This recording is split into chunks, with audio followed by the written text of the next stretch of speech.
আমাদের তো শুরু থেকে একটাই দাবি ছিল যে আমাদের চাকরিতে দ্রুত পুনর্বহাল করো, কারণ আমরা তো কোনো অন্যায় করি নাই। তো অন্যায় না করে আমরা কেন শাস্তিগুলো ভোগ করবো? যেখানে একটা বছর এত কষ্ট করে ট্রেনিং করলাম, আমাদের যেখানে জয়েন করে থানাতে জয়েন করার কথা, সেখানে এইসব বাদ দিয়ে আমরা এখন মানে একটা বছর তো কষ্ট ট্রেনিং করার পর নিজের যোগ্যতা চাকরি পাওয়ার পর এখন আমরা রাস্তায় বসে আছি। এটা কি আমাদের কাম্য? এটা কি আমরা পাওয়ার কথা? এটা আমাদের মানে যৌক্তিক কেন হবে না? মানে এই সারদার তো এই 112 বছর ইতিহাস কখন তো এমন হয় না যে সামান্য একটা শৃঙ্খলা ভঙ্গের জন্য এতগুলো মানুষের চাকরি চলে যাবে। তাও একটা বছর, কেউ কেউ আমাদের সাথে 14 মাসও ট্রেনিং করছে। তো এত কষ্ট করে ট্রেনিং করার পর কি চাকরি চলে যাবে? এটা তো মানে অযৌক্তিক কীভাবে হয়? এটা তো আমি কোনো অযৌক্তিক কোনো কিছু দেখি না।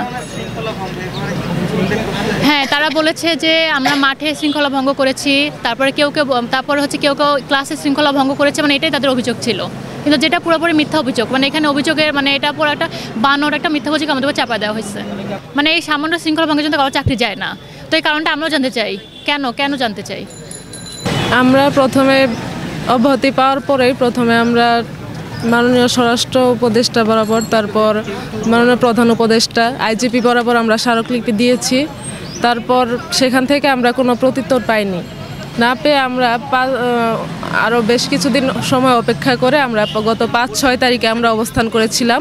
সে প্রেক্ষিতে 6 তারিখে স্বরাষ্ট্র মন্ত্রণালয়ের মাননীয় সিনিয়র সচিব স্যার উনি আমাদের আশ্বস্ত করেছিলেন যে আমরা আপনাদের জন্য কাজ করব। আমরা আপনাদের মানে আমাদের যে 40তম ক্যাডেট যে ব্যাচটা এখনও সারদায় প্রশিক্ষণরত আছে তাদের সাথে আমাদের পাসিং আউট দিয়ে আমাদের চাকরিতে পুনর্বহাল করবে। কিন্তু সে প্রেক্ষিতে আমরা এক সপ্তাহের মধ্যে কোনো আশানুরূপ কোনো ফল পাইনি এবং আমাদের ওই ব্যাচটার পাসিং আউট প্যারেড হচ্ছে আগামী 15 তারিখ। তো সেজন্য আমরা বিভিন্ন সাইজ আর কালারের 250-টিরও বেশি ডিজাইন অপশন নিয়ে ওয়ালটন স্মার্ট ফ্রিজ, বোঝে আপনার প্রয়োজন। পুনরায় আবার আসছি যে আমরা যে পর্যন্ত একটা চূড়ান্ত সিদ্ধান্ত না পাচ্ছি ওনাদের পক্ষ থেকে আমরা অবস্থান করব এখানে, এবং কোনো সিদ্ধান্ত ছাড়া আর কি আমরা রাস্তা ছাড়ব না।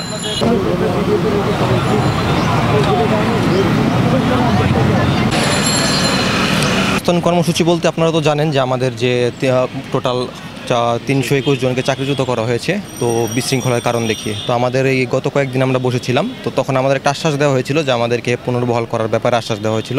কিন্তু আজকে আমরা 13 তারিখ হয়ে গেছে, নির্ধারিত দিন পার হওয়ার পরেও সেই আশ্বাসের কোনো বাস্তবায়ন দেখছি না। তো এর জন্য আমাদের কাছে আবার এখানে আসতে হয়েছে। শৃঙ্খলা আসলে ওরকমভাবে কোনো শৃঙ্খলা ভঙ্গ হয়নি। এটা তো ওখানে সিসি ক্যামেরায় ফুটেজ আছে, সব কিছুতে আপনারা প্রমাণ পাবেন। আর যদি শৃঙ্খলা ভঙ্গ অ্যাকচুয়ালি হয়নি, তারপরেও যদি শৃঙ্খলা ভঙ্গ হয়ে থাকে সেগুলোর জন্য একাডেমির অনেক আছে, ইডি, এক্সট্রা রিল বা শাস্তি অনেক ধরনের পানিশমেন্ট আছে। বাট এভাবে চাকরিচ্যুত করার নজির 112 বছর ইতিহাসে নেই। কাজেই এটাকে আমরা এটা নিয়ে আমরা সন্দেহ পোষণ করছি আর কি। আসলে উদ্দেশ্য প্রণীত করে এটা আমরা বলতে পারবো না, বাট আমরা বৈষম্য শিকার হয়েছি। কারণ একটা শিশু জন্ম নিতে 10 মাস 10 দিন সময় লাগে, আর একজন পুলিশ হিসেবে জন্ম নিতে হলে সারদায় 1 বছর ট্রেনিং করা লাগে, 365 দিন।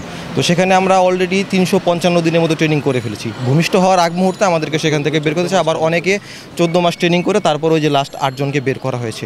সো এটা আসলে একটা বৈষম্য, মানে খুব বড় একটা বৈষম্য আমাদের সাথে হয়েছে। আমরা বৈষম্যের শিকার হয়েছি। তারা তো আশ্বাস দিয়েছিল, তারা পূর্বে আশ্বাস দিয়েছিল, সেই আশ্বাসের ভিত্তিতে আমরা কার্যক্রম স্থগিত রেখেছিলাম।